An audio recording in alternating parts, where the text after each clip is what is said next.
Hey, guess who fixed the audio? Anyway, welcome back to Meatwheat's channel. We're going to be using the microscope again. Everyone knows, everyone seems to love it, right? Everyone loved it last episode. And you know what? I love doing it too, honestly. This is so much fun. Seriously, all right? Here's what we're going to be doing, right? I got a series of brushes. We got this one here. We got this one here on the left. And this sponge brush on the right. Now, we also have my Royal and Langnickel brush. These are the ones I actually use for painting, okay? I can't stress enough how much I love this thing. We also have this beautiful gift from my parents' recent trip to Mexico. Thank you, Mom and Dad. And I mentioned on the podcast that I did have this thing. There's a stick in there as well. Don't put the stick in there, right? It's outside for a reason. It's kind of hard to get in there. It's like when a guitar pick gets stuck inside the guitar. There you go. Just get it out. Both of these are going on the microscope, right? Smooth surface, rough surface, and the stick itself. By the way, you see the way I'm holding it? That's how you properly play it, all right? Take notes. All right, let's get into it. This is brush number 1, and if you're wondering what kind of brush this is a little cheap brush from Dollar General. This is something you would buy for like painting a wall or something, right? You don't want to buy this brush for actual brush purposes. Like, what I mean by that is, art. Look at the tip there, right? They're big, they're flat, they're all over the place, they're uneven, but they'll get the job done, right? They'll put paint wherever you want it. Specifically house paint. This isn't like an artist brush. This is a utility brush, and to be honest, I still find use for it. Look at that tiny bit of plastic there. I did not see that with the naked eye, by the way. Next up, we have art brushes that are very cheap art brush. Here is the first one, the one on the left. That one you could see, it's a lot more uniform than the previous one, much smaller hairs, but it's still a bit of a tangled mess. And the reason being is, I have been using it, at least when I first started, but recently, I've just been buying more and more expensive brushes as I progressed. You could see, though, that they're very thin, right? Very, very thin hairs. You can actually still see particles of paint in the tip, because even though you clean them, they just never get all the way clean. This is the sponge one here. This one, sponge ones? What the fuck am I saying? Anyway, look at the little holes. I love this thing. A sponge underneath the microscope. We need another series about it. Just different sponges. Maybe I'll get a scrub daddy or something. But it fascinated me. Look, a little bit of paint still there. It's just the lighting and everything. It's a bit much on camera, but it looks really cool. Honestly, I think... Oh, look at the tip. Look at the tip there.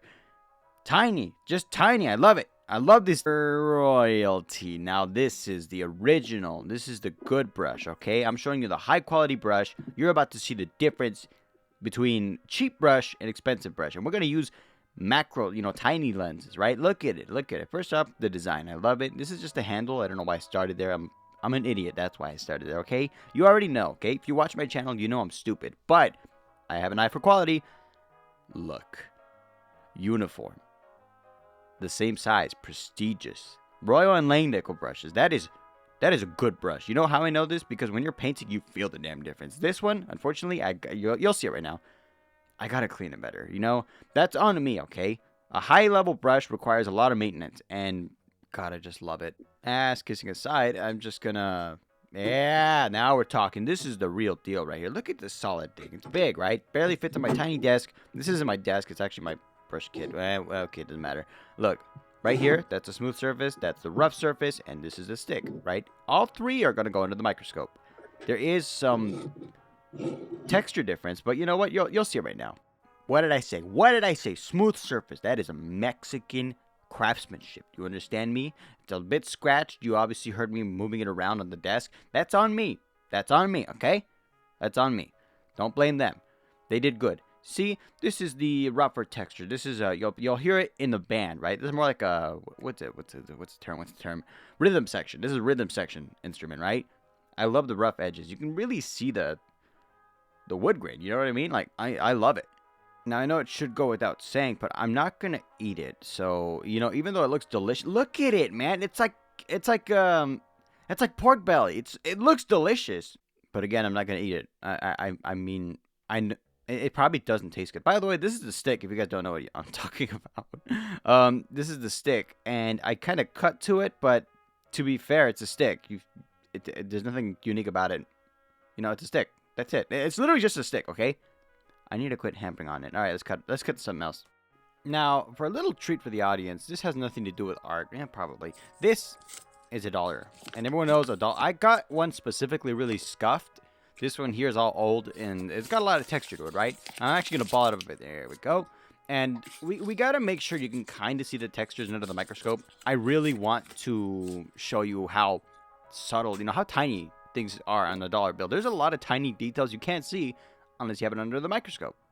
See my fat ass fingers pointing at the end there? That's how you know I gained that weight. All those 20 pounds that I lost, gained them right back, along with some extra friends. Anyway, this is George Washington's face. George Washington's little eyeball there. Look how dirty this dollar bill is, by the way. I think I need a more powerful microscope.